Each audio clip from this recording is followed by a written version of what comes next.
ভৌগোলিক অবস্থানের কারণে দীর্ঘদিন ধরেই ত্রিপুরায় অনুপ্রবেশের সমস্যায় জর্জরিত। কখনো রাজনৈতিক অস্থিরতা, তো কখনো অর্থনৈতিক অনিশ্চয়তা, আবার কখনো নিরাপত্তাজনিত কারণে সীমান্ত পেরিয়ে বহু মানুষ ত্রিপুরায় প্রবেশ করেছে। এতে ত্রিপুরার জনসংখ্যাগত কাঠামো, সামাজিক ভারসাম্য এবং নিরাপত্তা পরিস্থিতি ব্যাপক পরিবর্তন এসেছে বলে মনে করেন অনেকে। অনুপ্রবেশের ফলে স্থানীয় জনগণের উপর সামাজিক ও অর্থনৈতিক চাপ বেড়েছে। ভূমি, কর্মসংস্থান, শিক্ষা ও চিকিৎসা পরিষেবার উপর প্রতিযোগিতার সৃষ্টি হয়েছে। ত্রিপুরার জনজাতিরা দাবি করছে অনুপ্রবেশের কারণে তাদের সংস্কৃতি, ভাষা ও স্বতন্ত্র পরিচয় বিলুপ্ত হওয়ার আশঙ্কা দেখা দিয়েছে। এদিকে সীমান্তবর্তী এলাকায় অনুপ্রবেশকারীদের মাদক ও অস্ত্র চোরাচালানের কারণে অভ্যন্তরীণ নিরাপত্তা প্রশ্নবিদ্ধ হচ্ছে। আর এই সমস্যা শুধু ত্রিপুরায় নয়, অবশ্যই পার্শ্ববর্তী আমাদের যে রাষ্ট্র বাংলাদেশের পার্শ্ববর্তী সীমান্তে রয়েছে ওই দিক পশ্চিম প্রান্তে পশ্চিমবঙ্গেও কিন্তু একই ধরনের সমস্যা হচ্ছে। সম্প্রতি কৈলাসহরের বিধায়ক বেদজিৎ সিনহার অভিযোগ স্পষ্টভাবে দেখায় অনুপ্রবেশকারীরা কেবল সীমানা পার হয়ে আসছে না, বরং স্থানীয় ভারতীয় টাউটদের সহায়তায় একটি অবৈধ ব্যবস্থা গড়ে তুলছে। এর ফলে আইন শৃঙ্খলার অবনতি ঘটে এবং অভ্যন্তরীণ নিরাপত্তা হুমকির মুখে পড়ে। তাই প্রশ্ন হচ্ছে, এই সমস্যার সমাধান কিভাবে সম্ভব? চলুন আজ আমরা চোখ রাখবো অনুপ্রবেশের একটু অন্য দিকে, সীমান্তের দিকে আমরা চোখ রাখবো আজ। নমস্কার, আমি দীপেন আর আপনারা দেখছেন নিউজ ভ্যানগার্ড। অনুপ্রবেশের ফলে কিভাবে প্রশ্নের মুখে রাজ্যের নিরাপত্তা এবং পাশাপাশি দেশের নিরাপত্তা, এই বিষয়ে একটি গুরুত্বপূর্ণ আলোচনায় এই মুহূর্তে আমার সাথে আজ ভার্চুয়ালি জুড়ে গেছেন কলকাতা থেকে প্রাক্তন সেনা আধিকারিক এন মোহন রাও এবং কৈলাসহর থেকে বিশিষ্ট সমাজকর্মী ভাস্কর দাস অধিকারী। আপনাদের দুজনকেই স্বাগত আজকে অনুষ্ঠানে। নমস্কার মোহনবাবু, আপনার কাছে আমি আসবো, তার আগে আমরা একটু ভাস্কর বাবুর কাছে যেতে চাইবো। ভাস্কর বাবু, সীমান্তে সাম্প্রতিক অনুপ্রবেশের প্রবণতা কৈলাসহরে দাঁড়িয়ে কেমন দেখছেন ওই প্রান্তে, রাজ্যের ওই প্রান্তে, এবং অনুপ্রবেশকারীরা কৈলাসহর সহ গোটা 59 জেলায় কি বসবাস করছে নাকি তা করিডোর হিসেবে ব্যবহার করা হচ্ছে বলে আপনারা দেখছেন? দেখুন, আপনারা আজকে যে প্রসঙ্গটা আলোচনা করছেন তা অত্যন্ত গুরুত্বপূর্ণ, কারণ আমরা একদম সীমান্তবর্তী এলাকা, কারণ আমাদের বসবাস হচ্ছে কৈলাসহর এবং সেটা হচ্ছে 59 ত্রিপুরা জেলা। আমাদের বসবাস একদম পার্শ্ববর্তী বাংলাদেশের পাশে। আর দ্বিতীয় যে ব্যাপারটা, কৈলাসহরের অবস্থানটা হচ্ছে অশ্বক্ষুর আকৃতি, অনেকটা বলা হয় যে ঘোড়ার খোরের। সুতরাং আমরা যেখানে আছি সেখান থেকে বাংলাদেশ খুব দূরে নয়। এবং কি এই মুহূর্তে দিবেনবাবু, আপনাকে আমি একটু ছোট্ট করে একটা জিনিস ধরে দিচ্ছি, আমি ভাস্কর দাস হই, ভাস্কর ঘোষ অধিকারী। ভাস্কর ঘোষ অধিকারী, ওকে, আমরা সংশোধন করে নিচ্ছি, ভাস্কর ঘোষ অধিকারী। হ্যাঁ ভাস্কর বাবু বলুন। হ্যাঁ, বলছিলাম, আমি এই মুহূর্তে যেখান থেকে কথা বলছি, this is the heart of the city. এটা হচ্ছে গোবিন্দপুর কলেজ এরিয়া। এখান থেকে আমার বাংলাদেশ যেতে সময় লাগবে, ধরুন ঘুরি হাঁটা পথে সময় নেবে 1 থেকে 2 দিন। সুতরাং আমি কতটুকু কাছে আপনারা বুঝতে পারছেন বাংলাদেশ বলুন। সেই জায়গায় দাঁড়িয়ে আপনি যে প্রশ্নটা তুলেছেন যে কি আমরা দেখতে পাচ্ছি, নিঃসন্দেহে আমরা বলতে পারি বিগত দিন যে ধরনের আমরা অনুপ্রবেশ দেখেছি, কিন্তু ইদানিংকালে অনুপ্রবেশের সংখ্যা মারাত্মকভাবে বেড়েছে এবং সেখানে হয়তো কৈলাসহর করিডোর হিসেবে ব্যবহার করা হচ্ছে এবং মানব পাচারের ব্যাপারটা উঠেছে। ওকে, আপনি বলছেন ইদানিং কালে, এটা আপনি বললেন খুব বেশি বেড়েছে। ইদানিং কাল বলতে আমরা কোন সময়টাকে ধরছি ভাস্কর বাবু? এটা কি আমাদের বিগত 1 বছর ধরে পার্শ্ববর্তী রাষ্ট্র বাংলাদেশে যে অস্থিরতা আমরা দেখতে লক্ষ্য করছি, আর সেই অস্থিরতার পর যেটা হচ্ছে তা, নাকি তারও আগে থেকে আপনি ইদানিং কাল বলছেন? দেখুন, আমরা যদি বলি বাংলাদেশের থেকে মানুষ আসা, তাহলে বলতে হয় যে ত্রিপুরা শুধুমাত্র কৈলাসহর নয়, আর আমরা সবাই উদ্বাস। এখানে দুটো জিনিস আছে, একটা হচ্ছে শরণার্থী আর দ্বিতীয় নম্বর হচ্ছে অনুপ্রবেশ। শরণার্থী ব্যাপারটা আমরা 1971 সনে দেখেছি, তখন হয়তো আমাদের বাবা দাদা ছিলেন, তখন পুনরায় শরণার্থী ছিলেন, বা আমার আগের যারা ছিলেন তারা এটা একটা ইমপ্লিমেন্টেশন হয়েছে। তারপর ছোটখাটো কিছু ঘটনা হয়তো চলছে, কিন্তু বিগত 1 বছরে বাংলাদেশের রাজনৈতিক অস্থিরতা বাড়ায় সেই জায়গাটায় আমরা দ্রুত ক্রমবর্ধমান বা তার যে আরোহণ আমরা দেখছি, বলতে পারেন যে আমরা মারাত্মকভাবে দেখেছি। আরেকটা ব্যাপার পাশাপাশি দেখছিলাম, যেটা হচ্ছে যে রোহিঙ্গার অনুপ্রবেশ আমরা বিশাল আকারে আমরা দেখতে পাচ্ছি। কারণ রোহিঙ্গার অনুপ্রবেশটা ঘটনাটা হচ্ছে যে রোহিঙ্গা যে এখানে আসছেন সেটা ঠিক ওনার নিজেরা আসছেন না, এটা একদম ঘটনা ঠিক।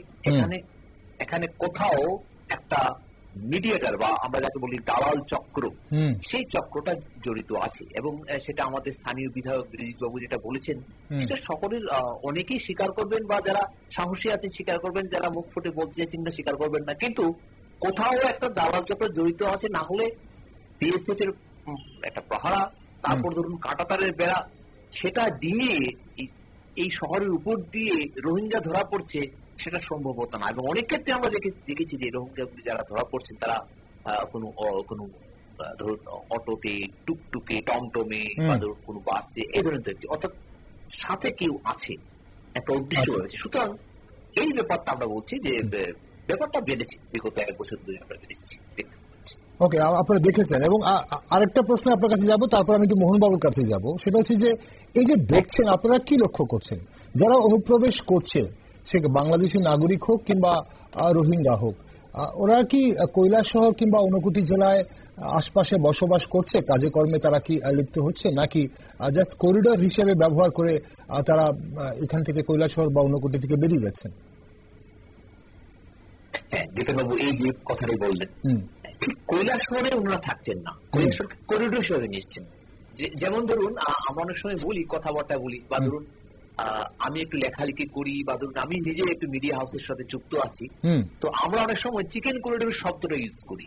আচ্ছা, তো সেখানে চিকেন করিডোর মানে শিলিগুড়ি ব্যাপারটা থাকে। ঠিক তদ্রুপ এখানেও আমরা দেখছি যে কৈলাসহরকে যেহেতু পার্শ্ববর্তী একটা জেলা সদর, তার উপর দিয়ে যেতে গেলে অনেক ধরনের সুযোগ সুবিধা ওনারা সহজেই পেয়ে যান। এখান থেকে ওনারা সহজেই অনেক গাড়ি ঘোড়া পাচ্ছেন, অনেক রাজধানী আগরতলা যেতে পারছেন, বা ধরুন এই দিকটি আমরা আসাম দিয়ে বেরিয়ে যেতে পারছেন। সুতরাং কৈলাসহরটাকে ওনারা করিডোর হিসেবে ব্যবহার করছেন। কৈলাসহরে ঠিক এসে ওনারা কাজ করছেন সেই জায়গাটা আমরা ঠিক লক্ষ্য করছি না, কিন্তু কৈলাসহরকে করিডোর হিসেবে ব্যবহার করছেন। ওকে, করিডোর হিসেবে বেরিয়ে পড়ছেন। ওকে, আমি আসবো আপনার কাছে বাসুবাবু, আরো একবার আসবো। এই মুহূর্তে এন মোহন রাও আমাদের সঙ্গে রয়েছেন, প্রাক্তন সেনা কর্তা।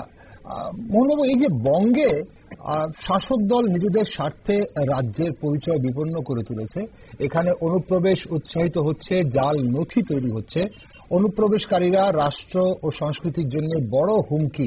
যারা ভারতের নাগরিক নয়, যারা অনুপ্রবেশ করেছে, সেসব অবৈধ অনুপ্রবেশকারীদের বিরুদ্ধে সংবিধান অনুযায়ী ব্যবস্থা নেওয়া হবে। পশ্চিমবঙ্গে এসে ঠিক এই কথাগুলো বলে গেছেন প্রধানমন্ত্রী। কি মনে করেন, এবার অনুপ্রবেশকারীদের বিরুদ্ধে অভিযান জোরদার হবে? নমস্কার, নিউজ ভ্যানগার্ড সমস্ত দর্শক দীর্ঘকে শুভ সন্ধ্যা। ইনফ্যাক্ট আজকে যে পরিস্থিতি পশ্চিম বাংলা এবং ত্রিপুরা এবং অষ্টলক্ষ্মী যে 8 সিস্টার মানে 7 সিস্টার স্টেটস, যেগুলো নর্থ ইস্ট এবং ইস্টার্ন পার্ট, যেটা বেঙ্গলকে নিয়ে ধরে যদি আমরা দেখি, তো আজকে যে পরিস্থিতিটা আছে সেটা খুব শোচনীয় এবং ভয়ঙ্কর পরিস্থিতি। আপনাকে আজকে হয়তো লোকে বলে যে বিএসএফ কি করছে, বিএসএফ কি করছে। দেখুন, বিএসএফ এর যা ম্যান পাওয়ার আছে এবং পশ্চিম বাংলার সাথে বাংলাদেশের অনেক লম্বা সীমানা আছে, যেটা প্রায় 1600 উপরে, 1600 কিলোমিটার উপরে, মানে শিলিগুড়ি থেকে শুরু করে আপনার এদিকে নদিয়া, মুর্শিদাবাদ, এই জেলাগুলো, এই সমস্ত জেলাগুলো কিন্তু বাংলাদেশের সাথে যুক্ত, মানে বর্ডার গুলো লাগবে।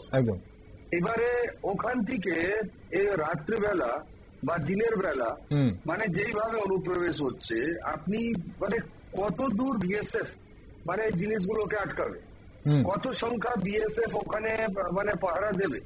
আপনি যেমন জম্মু কাশ্মীর এবং রাজস্থানের যে সীমানা রয়েছে এবং কাছবুজ যে বর্ডার গুলো রয়েছে, সেখানে ম্যানুয়াল এবং ডিজিটাল এই দুটো মাধ্যমেই কিন্তু সীমানাকে পুরো ইনফিল্ট্রেশন ফ্রি করে রাখা আছে এবং এখানে শুটেড সাইট অর্ডারও আছে। আপনি ডাইরেক্টলি ভারতে কোনো মানে বর্ডার এরিয়াতে যদি ক্রস করেন, প্রথমে তো জেনেভা কনভেনশন অনুযায়ী আপনাকে গ্রেফতারি করবে আর যদি দেখা গেল যে ওখান থেকে যে ফায়ারিং হচ্ছে তাহলে রিটালিয়েটরি ফায়ারিং এর মধ্যে সে অনুপ্রবেশকারী ওখানেই তাকে মেরে পুঁতে দেওয়া হয়। আচ্ছা, সুতরাং এই যে ইস্টার্ন বর্ডার মানে আজকে পশ্চিম বাংলা হয়ে গেছে হট বেড অফ মানে den of corruption, den of anti national, den of Bangladeshi অনুপ্রবেশকারী এবং ডেন অফ রোহিঙ্গা মুসলিম অনুপ্রবেশকারী। এরপরে এরা যখন এখানে ঢুকে আসে তাদেরকে সমস্ত ডকুমেন্টারি কাজ, এই আধার কার্ড বলুন, ভোটার কার্ড বলুন, প্যান কার্ড বলুন, রেশন কার্ড বলুন, এই 4-5টা যেটা ইম্পর্টেন্ট নথি, ইম্পর্টেন্ট কাগজপত্র, এই সমস্ত কিছু এখানে তৈরি হয়ে যায়। এর মাধ্যমেই তারা ইন্ডিয়ার পাসপোর্ট অ্যাপ্লাই করে বসে। সেটাও যেহেতু যারা 10,000 টাকা দিয়ে তারের বেড়া ক্রস করে যারা ভারতে ঢুকেছে তাদের জন্য আরো 20,000 বা 50,000 টাকা খরচা করে পাসপোর্ট নেওয়াটা খুব একটা দুষ্কর ব্যাপার নয়, কিন্তু তারা আরামসে পাসপোর্টও পেয়ে যাচ্ছে। এইবারে প্রশ্ন উঠবে যে পাসপোর্ট অধিকারী বা পুলিশ অধিকারী তারা কি চেক করেছে?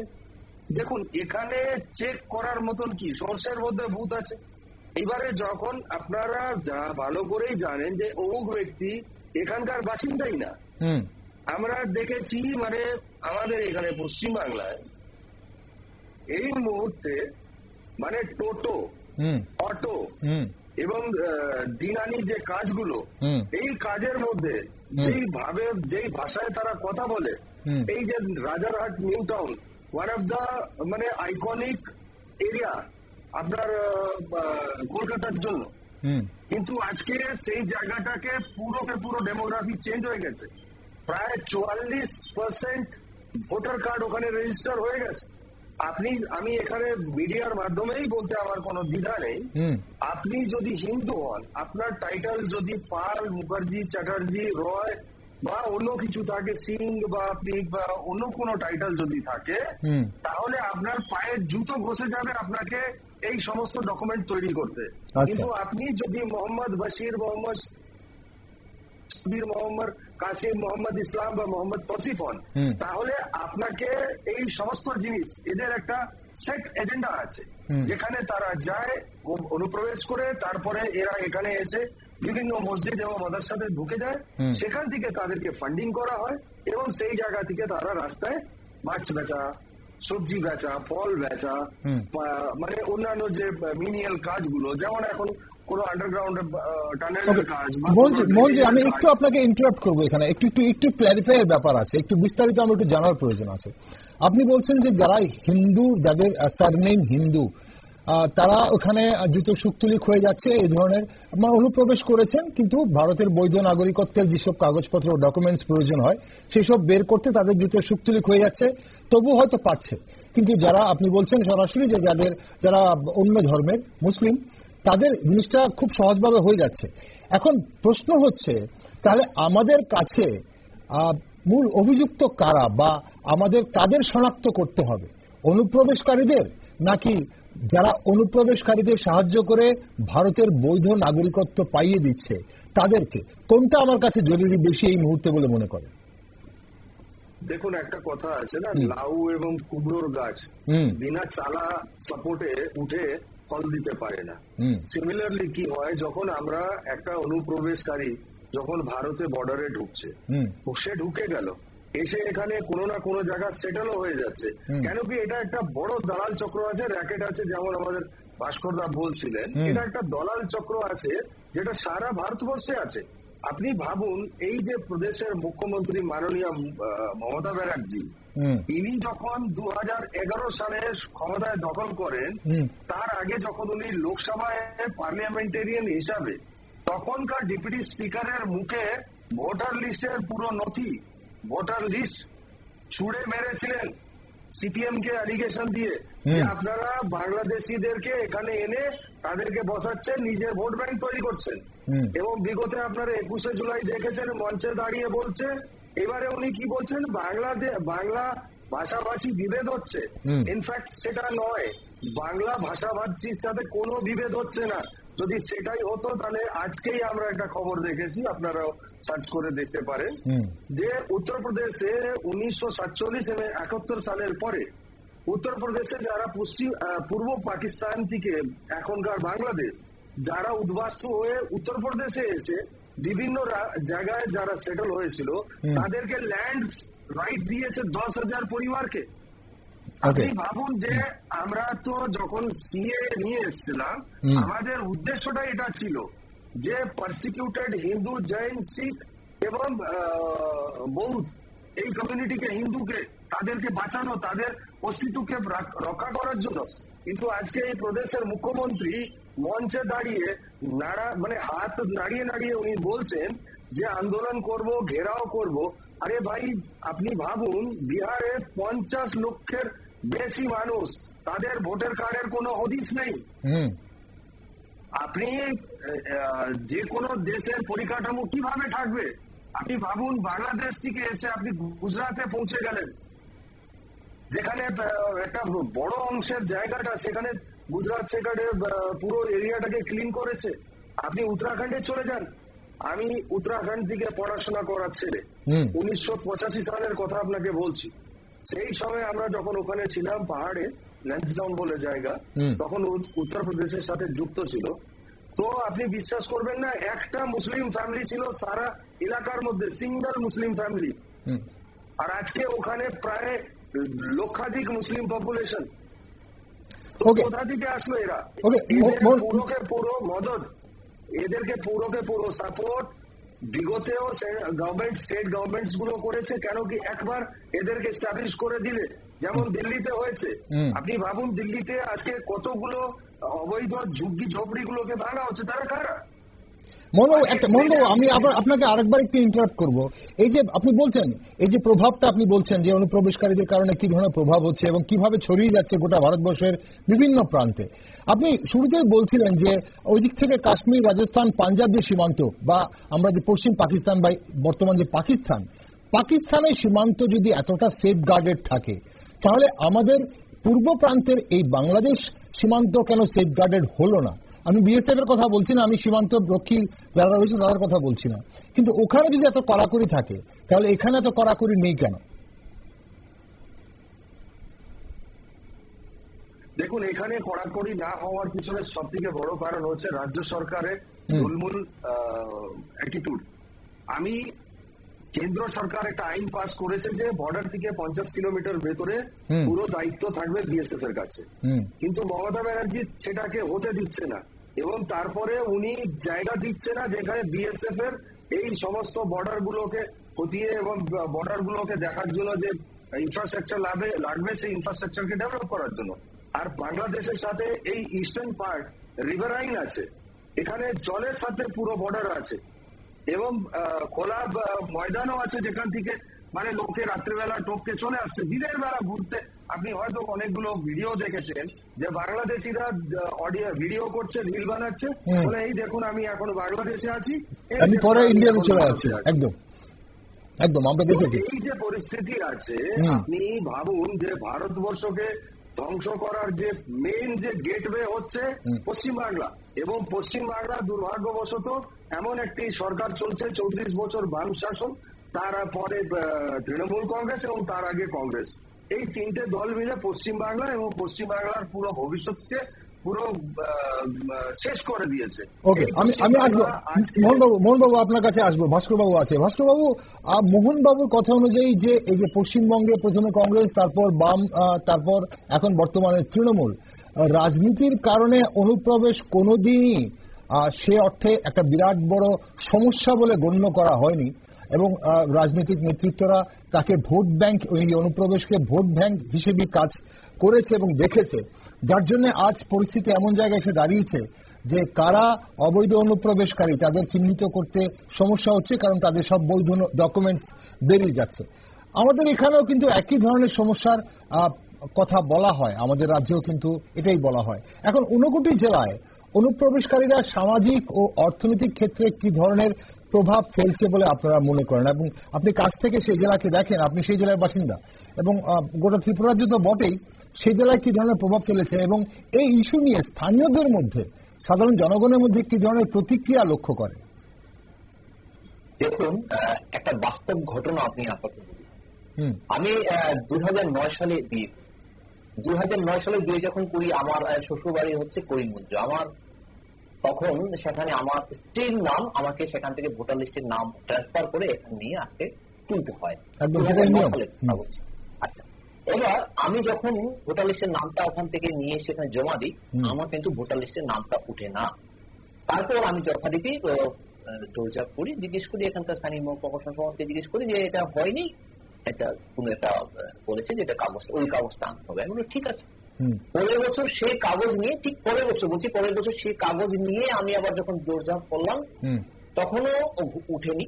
2010 সাল, 11 সালে আমার স্ত্রীর নাম উঠে। তারপর আমি সেই মুহূর্তে ততক্ষণে আমি আমার মোটামুটি বোধ জ্ঞান হলো যে আমার নাম, আমার স্ত্রীর নাম, জেনুইন নাম ইন্ডিয়ান একটা স্টেট থেকে আসামের স্টেট একটা করিমগঞ্জ, যেটা এখন শ্রীভূমি জেলা হয়ে গেছে, সেই জেলা সদর থেকে ত্রিপুরার ঊনকোটি জেলা সদরের নাম ট্রান্সফার হয়ে আসবে, নাম উঠছে না। কিন্তু আমার আশেপাশে, আমার এই জেলায় ওই মুহূর্তে যারা শরণার্থী হয়ে কিংবা অনুপ্রবেশ যারা করেছিলেন, তখন অনেক সংখ্যায় কম ছিল, তাদের দেখলাম যে ঝটপট সব নাম উঠছে। এমনকি অনেক ডকুমেন্টেশন যেগুলি আমাদের কাছে আমরা নিজেরা তৈরি করছি না বা দরকার নেই, যেমন ধরুন আমার ড্রাইভিং লাইসেন্স দরকার নেই, ওরা ড্রাইভিং লাইসেন্স করে নিচ্ছেন, পাসপোর্ট করে নিচ্ছেন। নিশ্চয়ই সেখানে কোথাও একটা চক্র জড়িত আছে। এখন ঘটনাটা হচ্ছে, সেটা একটা সময় পর্যন্ত ছিল, ব্যাপক হারে হয়েছে। আমি যেটা বলতে চাইছি যে এই সংখ্যায় যারা এসছেন তারা কিন্তু এখনো খেটে খাওয়াই মানুষ। শহরে সেটা একটা ঘটনা, ওনারা খেটে খাওয়া মানুষ এবং ধীরে ধীরে ওনারা সহজে আমাদের শহরের সমাজের সাথে মানিয়ে নিচ্ছেন, সেটা একটা ঘটনা। আমরা কিন্তু ওনাদেরকে বুঝতে পারছি, ওনারাও ঠিক তদ্রুপ আমাদেরকে বুঝতে পারছেন, বুঝেই ওনারা এই সমাজের সাথে মানিয়ে নিয়েছেন। আমরা যে দেখছি যেটা ইদানিং কালে 1 ইয়ার যেটা ইনফেকশন হচ্ছে, শরণার্থী যেটা আসছে বা দেখুন যারা অনুপ্রবেশ, সেটা কিন্তু আমি আবারও বলছি কৈলাসহরে বসতি করছে না, কৈলাসহরকে করিডোর হিসাবে ব্যবহার করা হচ্ছে।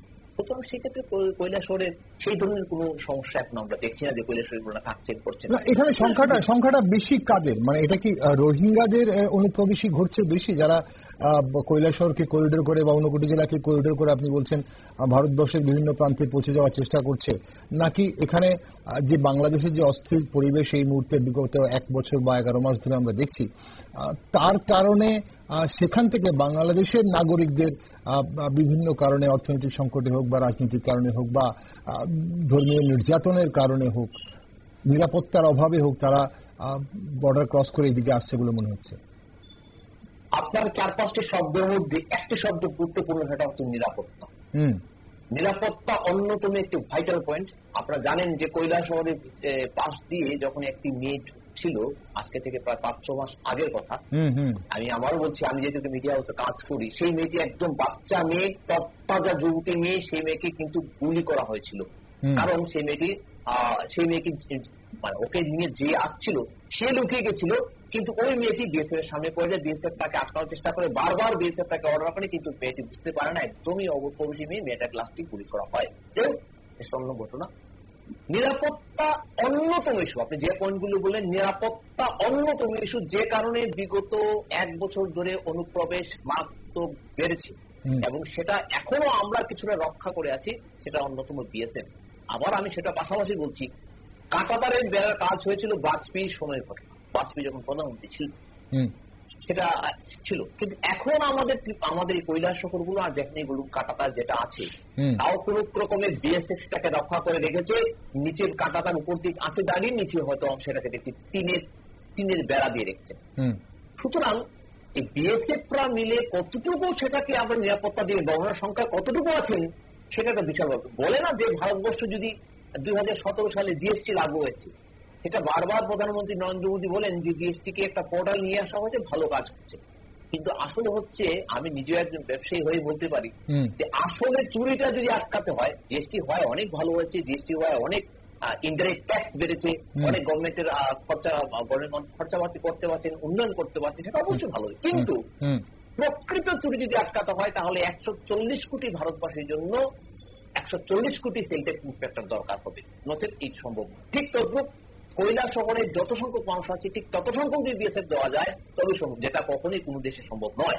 বাস্তব ঘটনাটা হচ্ছে, পার্শ্ববর্তী রাষ্ট্রে এই যে অস্থিরতা, সেই অস্থিরতার জন্যই আজ আমাদের এই সমস্যাটা তৈরি হয়েছে এবং সেটার জন্য নিরাপত্তাটা অন্যতম বিষয়। ওকে, তাহলে আপনি বলছেন এখানে অবশ্যই নিরাপত্তা বাহিনী যারা মোতায়েন রয়েছে, আরো নিরাপত্তা বাহিনীর প্রয়োজন এই মুহূর্তে কৈলাসহর সীমান্তে।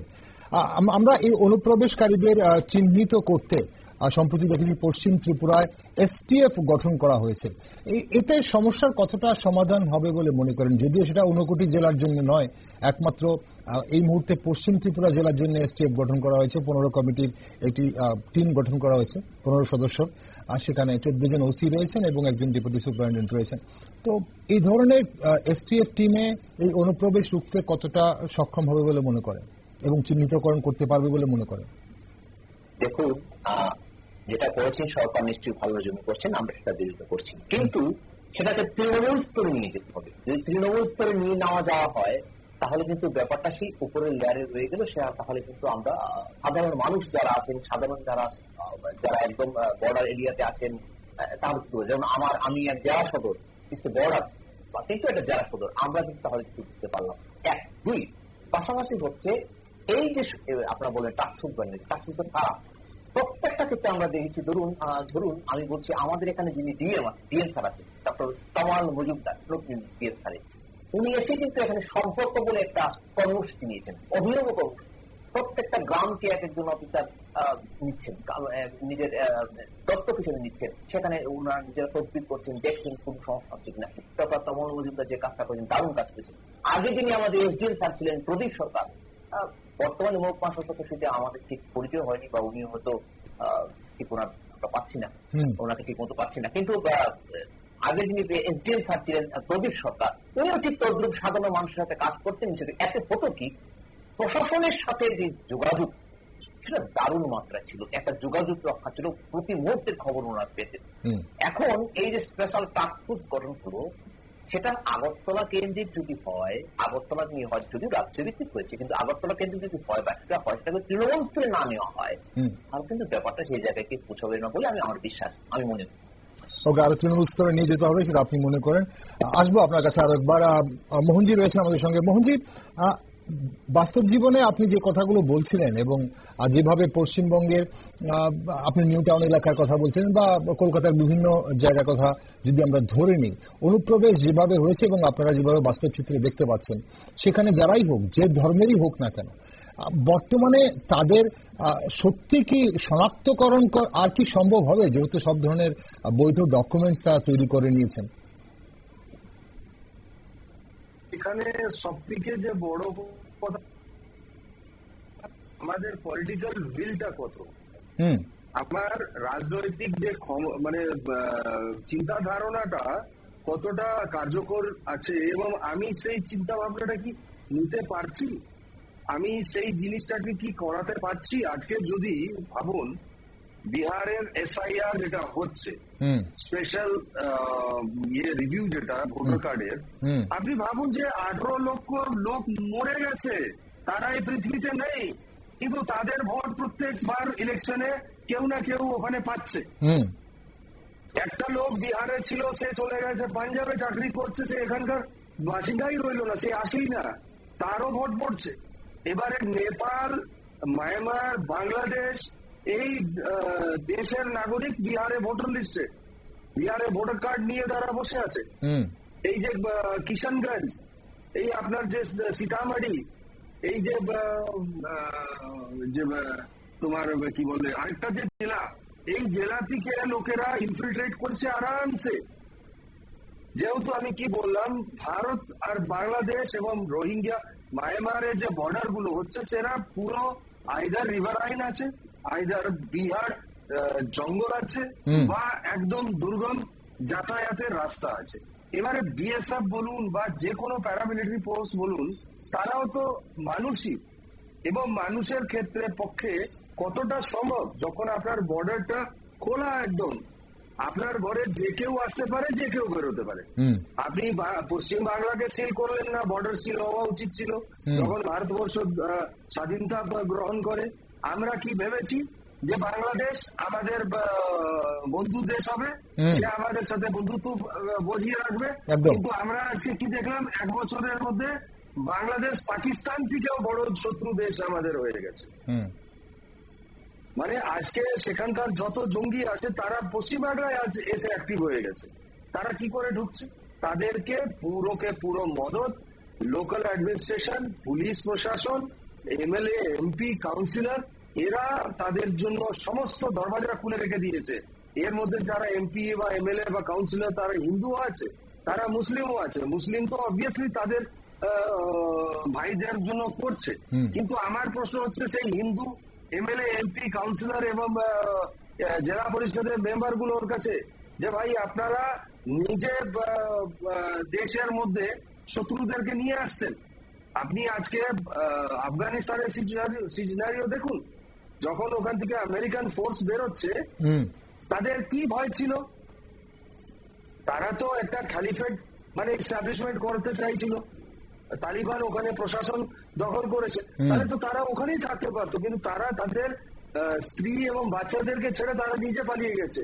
এদের চক্রান্তই এটা হচ্ছে যে আমরা ওখানেই যাব, যেখানে ডেমোগ্রাফি চেঞ্জ করার জন্য এদেরকে যা কিছু করতে হবে তারা এটাই করছে। আপনি বললে বিশ্বাস করবেন না যে কর্ণাটকা, কেরালা, তামিলনাড়ু, অন্ধ্রপ্রদেশ, তারপরে আপনার তেলেঙ্গানা, এই যে সাউথ ইন্ডিয়ান যে রাজ্যগুলো, দুটো জিনিস হয়েছে 70 বছরের মধ্যে। একটা হচ্ছে mass level conversion into Christianity, poor মানে হিন্দুদের জন্য মাস লেভেল ক্রিশ্চিয়ানিটিতে কনভার্সন হয়েছে। তারপরে যেখানে বেঁচে গেল সেখানে বাই ফোর্স, বাই অন্যান্য মাধ্যমে মুসলিম মানে ইসলাম ধর্মে তাদেরকে নিয়ে চলে যাওয়া হয়েছে। এই করে আজকে ভারতবর্ষের যে নিরাপত্তা বলুন, ধর্মীয় রক্ষা বলুন, আজকে আপনি বলুন যে বাংলাদেশ আমাদের পার্শ্ববর্তী দেশ, যে দেশটাকে আমরা জন্ম দিয়েছি, আমাদের লক্ষাধিক মানে সেনাকর্মী কার্যকর্তা সে লড়াইয়ের মধ্যে অংশগ্রহণ করে হাজারেক আমাদের সেনাকর্মী আহত হয়ে মৃত্যু হয়।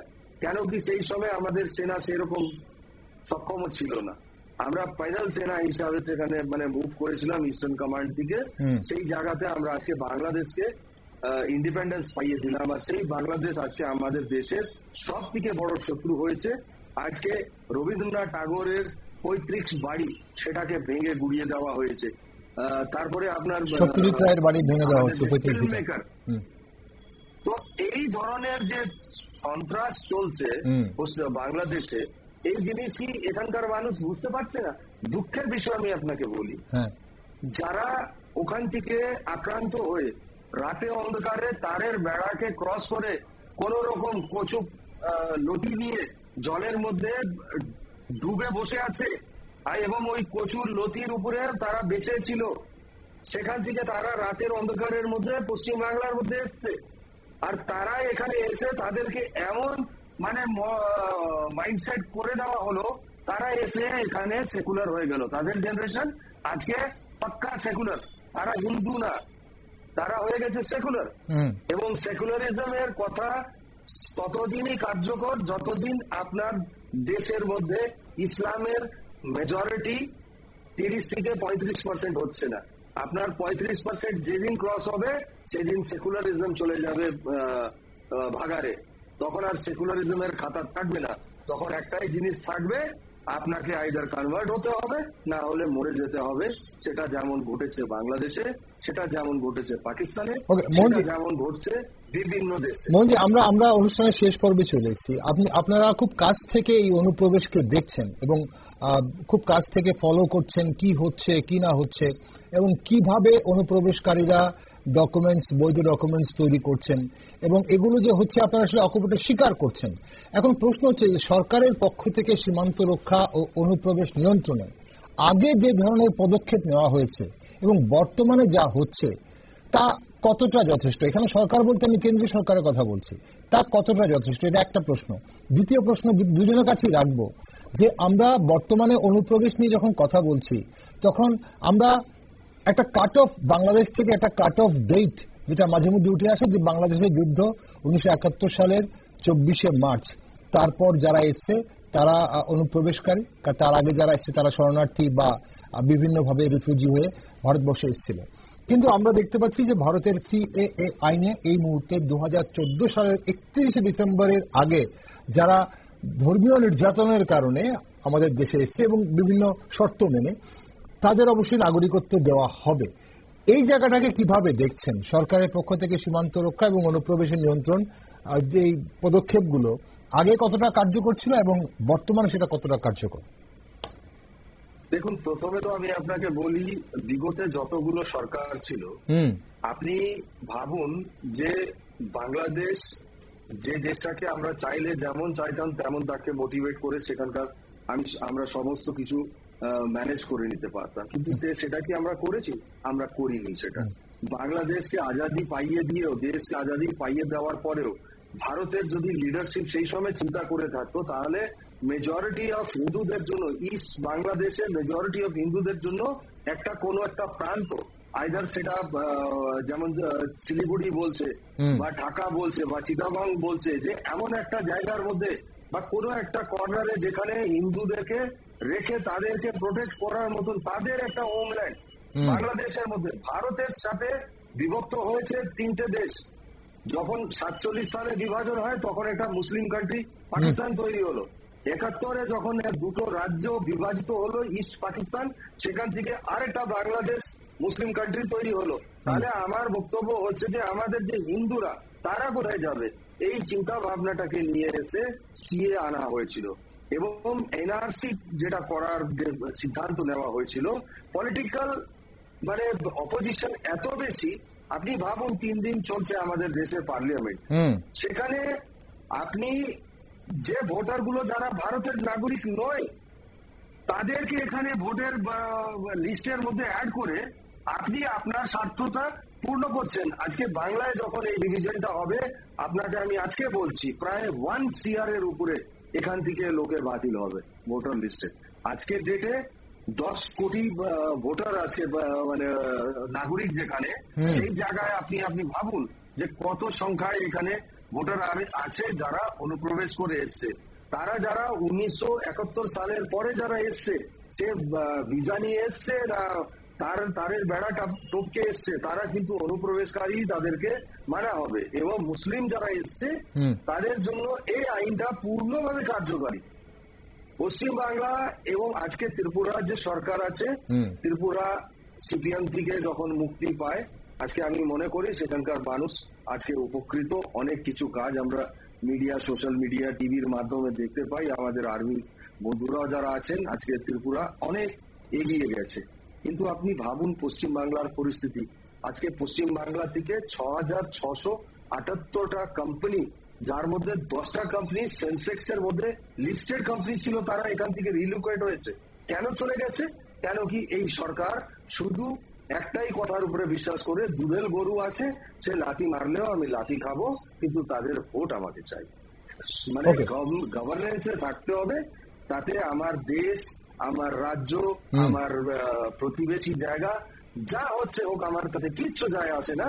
মমতা ব্যানার্জির একটাই এজেন্ডা, সিঙ্গেল পয়েন্ট এজেন্ডা হচ্ছে পাওয়ার এট এনি কস্ট। ওকে, আপনি মোহনবাবু, আপনি বলছেন পাওয়ারে থাকার জন্য এবং রাজনীতির জন্য এই অনুপ্রবেশকে আগেও সেটাকে অনুপ্রবেশকে হতে দেওয়া হয়েছে এবং এখনো অনুপ্রবেশ হতে দেওয়া হচ্ছে। ওকে ভাস্করবাবু, আপনার কাছে আসি আরেকবার। অনেকেই মনে করেন যে সব অনুপ্রবেশকারী অবৈধ আখ্যা দেওয়া এক ধরনের অমানবিক সরলীকরণ হবে। তো অনেকেই রাজনৈতিক নিপীড়নের শিকার, কেউ কেউ প্রকৃতপক্ষে শরণার্থী, আবার কেউ কাজের সন্ধানে এদেশে আশ্রয় নিয়েছেন। আপনি কি মনে করেন এদের আলাদা করে দেখার প্রয়োজন আছে, না সবাই অনুপ্রবেশকারী? দেখুন, আমি আগেও বলেছি যে ত্রিপুরার অধিকাংশ মানুষ শরণার্থী। ত্রিপুরার যদি মানুষ হিসেবে ধরেন, তাহলে অধিকাংশ মানুষ ইতিহাসে ঘাটা যায় তা প্রমাণ। কারণ এটা তো ঘটনা যে ত্রিপুরার বাংলাদেশে একটা বিশাল অংশ ত্রিপুরারই ছিল। আমরা ইতিহাসে বইতে রাজবাংলাতে পেয়েছি বা বিভিন্ন ইতিহাস বই সেখানে আমরা পেয়েছি। সুতরাং পশ্চিম বাংলার যে ডেমোগ্রাফি সেটা ত্রিপুরার সাথে মিলবে না। এবং আমার দাদা সিনিয়র কথা থেকে যেটা বললেন যে আগের যে সিনারি, আমরা বামফ্রন্টের আমলে যখন দেখেছি, এখনো কিন্তু সেম সিনারি দেখছি যে বিএসএফ কিন্তু সমানভাবে কার্যকরী। আগে যখন বিএসএফ যেভাবে কার্যকরী ছিল, এখন বিএসএফ সেইভাবে কার্যকরী। সুতরাং এক্ষেত্রে রাজ্য সরকার কোন ধরনের হস্তক্ষেপ করছেন না। আগে মানিক সরকার একদম বামফ্রন্টকে যিনি মুখ্যমন্ত্রী মানিক সরকারের সময় হস্তক্ষেপ করেননি, বর্তমান মুখ্যমন্ত্রী ডক্টর মানিক সাহেব তিনি হস্তক্ষেপ করছেন না, সেটা দিল্লি দ্বারা সম্পূর্ণভাবে নিয়ন্ত্রিত হচ্ছে, দিল্লি শাসন করছে, সেখানে আমি আর কোন কথা বাড়াচ্ছি না। কিন্তু ঘটনা হচ্ছে এটাই যে যারাই আসছিলেন, বা এখন তো ঠিক আমরা বলছি যে কৈলাসহরকে করিডোর হিসেবে ব্যবহার করা হচ্ছে, কৈলাসহর ধরুন, ধর্মনগর ধরুন, করিডোর, সেখানে এদিক দিয়ে মানুষ চলে যাচ্ছে।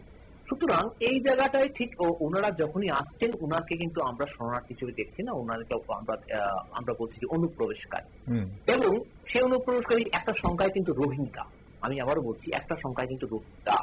সেই রোহিঙ্গা কোথা থেকে আসছেন? মাখাইনি, সেটা আপনারা জানেন, বাংলাদেশে বিশাল সংখ্যক শরণার্থী আছেন, সেখানে প্রচুর ধরনের সাহায্য করা হয় ইত্যাদি, ইউনিসেফ প্রচুর কাজ করে, কাজ করে। ঘটনাটা এই জায়গায় যে মানবিক দিক কিন্তু কৈলাসহরবাসী আগে ছিল, এখনো আছে, নিশ্চয়ই শরণার্থী হয়ে যাচ্ছে। যখন বাংলাদেশ যখন ঘটনা হয়েছিল, সেই যখন হাসিনা যখন পতন হলো, আমরা জানলাম যে হাসিনা হেলিকপ্টার দিয়ে ছেড়েছেন ইত্যাদি বিভিন্ন ঘটনা আমাদের সামনে এলো।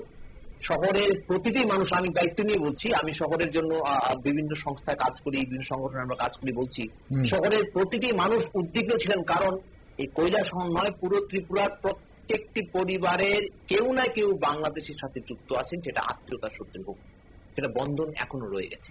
সুতরাং সেই বন্ধনটা ছিন্ন হওয়ার নয়, সেটা নারীর বন্ধন। হ্যাঁ, সাময়িক হয়তো একটা কিছু স্থিতাবস্থা আসতেই পারে, সেটা রাজনৈতিক কারণে অস্থিরতা হতে পারে, সেটা আমি বিশ্বাস করি যে সেটা আবার পুনরুদ্ধার হবে, সে জায়গাতে আমরা পুরোপুরি সম্পূর্ণ স্থিতাবস্থা চলে আসবো। না হলে দেখুন, আমরা কিন্তু বাংলাদেশের ভিতর দিয়ে কলকাতা যেতে পারতাম, সেখানে আপাতত কিন্তু সুবিধা চাচ্ছে।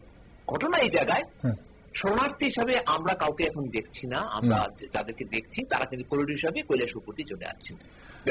ওকে, আমি আর শেষ প্রশ্ন, মোহনবাবু আপনার কাছে একটা শেষ প্রশ্ন। অনুপ্রবেশ যুগ যুগ ধরে চলছে, স্বাধীনতার পর থেকে আমরা আমাদের এই রাজ্যে 1947-এর পর 1949-এ ত্রিপুরায় যখন ভারতভুক্ত হয়, তারও আগে থেকে এপার ওপার অবশ্যই চলছে, এবং এখন অব্দি অনুপ্রবেশ চলছে। তো পশ্চিমবঙ্গ সিনারিও একই, আরো হয়তো বেশি আকারে হচ্ছে পশ্চিমবঙ্গে, যেটা আপনি বলছিলেন এবং অনেকেই বলে থাকেন। এখন অনুপ্রবেশ সমস্যার সমাধান আদৌ সম্ভব?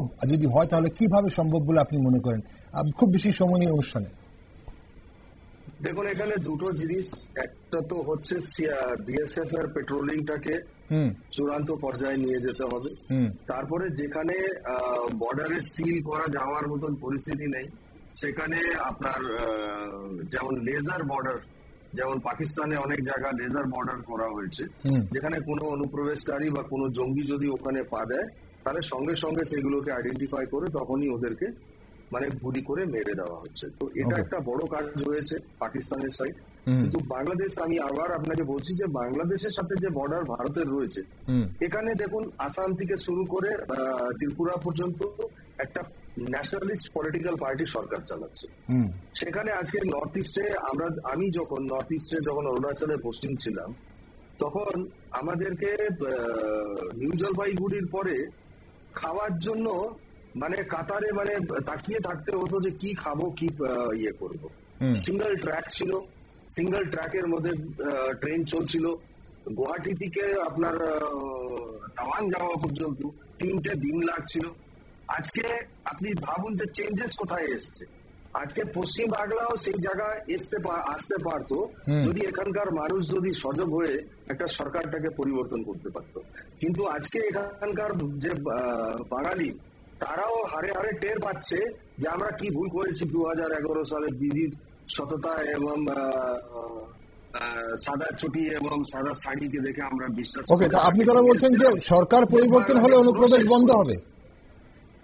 দেখুন, অনুপ্রবেশ বন্ধ করার জন্য সরকারের একটা ডিটারমিনেশন চাই, আমার রিজলভ থাকতে হবে। আপনি বলুন, আপনার এত বড় একটা বাড়ি আছে, সে বাড়িতে আপনি 100 জনকে রোজ খাওয়া পড়া দিতে পারবেন, কিন্তু যদি আপনার সেই বাড়িতে 10,000 লোক যদি আপনার লাইন দিয়ে দাঁড়িয়ে পড়ে, তো আপনি কি তাদেরকে একবেলাও ভরপেট খাওয়া দিতে পারবেন?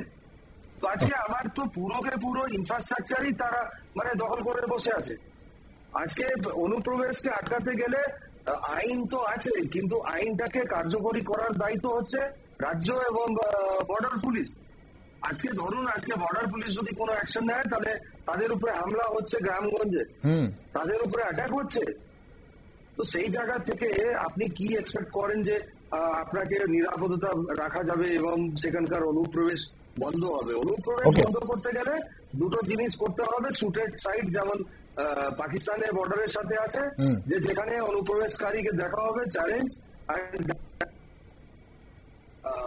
তারপরে টার্গেটকে ইলিমিনেট, দ্যাটস ইট। দু চারটে যদি এরকম যদি হয়ে যায় আপনি। ওকে, অসংখ্য ধন্যবাদ মোহনবাবু আপনি সঙ্গে থাকার জন্য। এই মুহূর্তে আপনার যোগাযোগ বিচ্ছিন্ন হয়ে গেছে খুব সম্ভবত, না আছেন এখনো, আপনি সঙ্গে থাকুন। আর এই মুহূর্তে ভাস্করবাবু আপনার কাছে শেষ প্রশ্ন, জাস্ট 1 মিনিট সময় আছে অনুষ্ঠানে আমার। আর এই অনুপ্রবেশের সমস্যার সমাধান কিভাবে সম্ভব, যেটা মোহনজি বলছিলেন যে পশ্চিমবঙ্গের কথাটা যেটা বলছিলেন যে শুটেড সাইট, লেজার, বর্ডার, এই ধরনের যেগুলো করতে হবে, আপগ্রেডেশন করতে হবে, এবং পাশাপাশি সরকারের একটা ডিটারমিনেশন থাকা প্রয়োজন যে অনুপ্রবেশ আমি হতে দেব না। তো এখানে তো কেন্দ্রীয় সরকার এবং রাজ্য সরকার দুটোই কিন্তু একই সরকার। তো এখানে আপনারা কি দেখছেন এবং এই ডিটারমিনেশনের কোনো অভাব দেখছেন কিনা, এবং যেটা অনুপ্রবেশ সমস্যার সমাধান করতে কি প্রয়োজন বলে মনে করেন? একদম জাস্ট 1 মিনিট সময় আছে।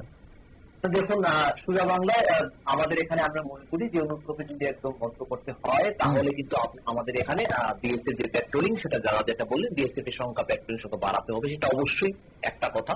দ্বিতীয় যে কথা, একদম বর্ডার এরিয়াতে, একদম বর্ডার এরিয়া জিরো, যেটা বলা হয় জিরো যারা এরিয়া, সেই জিরো এরিয়া যারা কাছাকাছি যারা আছেন, বসতি যারা আছেন, যারা গ্রামবাসী যারা আছেন, তাদের সাথে একটা সুসম্পর্ক রক্ষা করা, তাদের সাথে যাতে প্রশাসনের বা বিএসএফ যারা আছেন তারা সুসম্পর্ক রক্ষা করেন, অর্থাৎ কোনো ধরনের কোনো ঘটনা ঘটলে সেটা হতে পারে। কারণ দাদা এটা বললেন যে লেজার করা, সেটা করা, সেটা ত্রিপুরার ক্ষেত্রে হয়তো সম্ভব নয় বা সম্ভব হবেও না, কারণ এটা অন্য জায়গায় সম্ভব, এখানে সম্ভব না। কারণ ভাষা দুটো এক, কথা দুটো এক, আমাদের মনের ভাব এক, সেখানে এটা করা হয়তো অনেকটা মানবিকতার ক্ষেত্রে অনেক সম্ভব হয়। সুতরাং সেক্ষেত্রে এই যারা একদম জিরো এরিয়াতে যারা আছেন, সেখানে গ্রামবাসী যারা আছেন, তাদেরকে আরো সতর্ক করে দেওয়া, তাদের কাছ থেকে আরো খবর নেওয়া, সেই ব্যাপারটা করলে এবং বিএসএফ পেট্রোলিংটা বাড়লে আমার মনে হয় অনুপ্রবেশটা অনেকাংশে আটকে দেওয়া সম্ভব হবে।